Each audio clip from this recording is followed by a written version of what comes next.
अगस्त्य मुनि ने कहना जारी रखा। पिता की आज्ञा पाकर कैकसी विश्रवा के पास गई और उन्हें अपने अभिप्राय से अवगत कराया। उस समय भयंकर आंधी चल रही थी। आकाश में मेघ गरज रहे थे। कैकसी का अभिप्राय जानकर विश्रवा ने कहा कि भद्रे, तुम इस कुबेला में आई हो। मैं तुम्हारी इच्छा तो पूरी कर दूंगा, परंतु इससे तुम्हारी संतान दुष्ट स्वभाव वाली और क्रूर कर्मा होगी। मुनि की बात सुनकर कैकसी उनके चरणों में गिर पड़ी और बोली कि भगवन, आप ब्रह्मवादी महात्मा हैं। आपसे मैं ऐसे दुराचारी संतान पाने की आशा नहीं करती। अतः आप मुझ पर कृपा करें।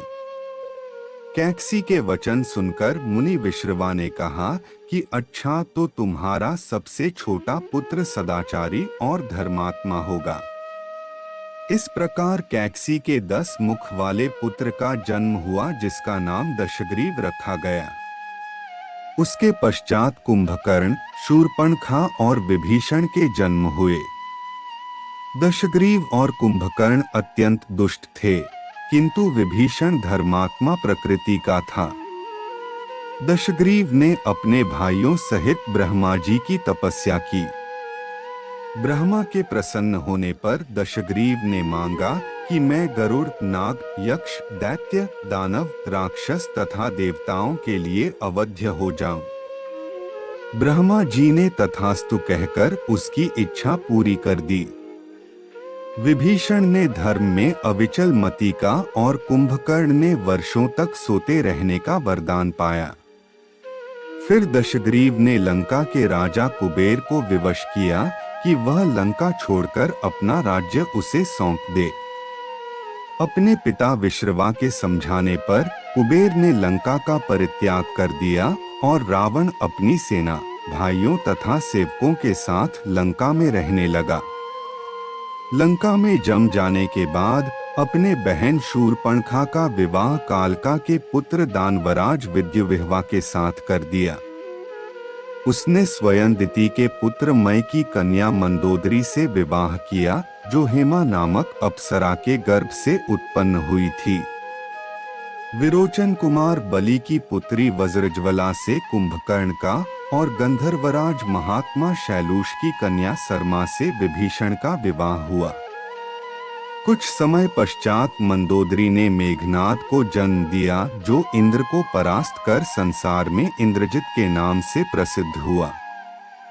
अनेक राजा महाराजाओं को पराजित करता हुआ दशग्रीव इक्ष्वाकु वंश के राजा अनर्ण्य के पास पहुंचा, जो अयोध्या पर राज्य करते थे। उसने उन्हें भी द्वंद्व युद्ध करने अथवा पराजय स्वीकार करने के लिए ललकारा। दोनों में भीषण युद्ध हुआ, किंतु ब्रह्मा जी के वरदान के कारण रावण उनसे पराजित न हो सका।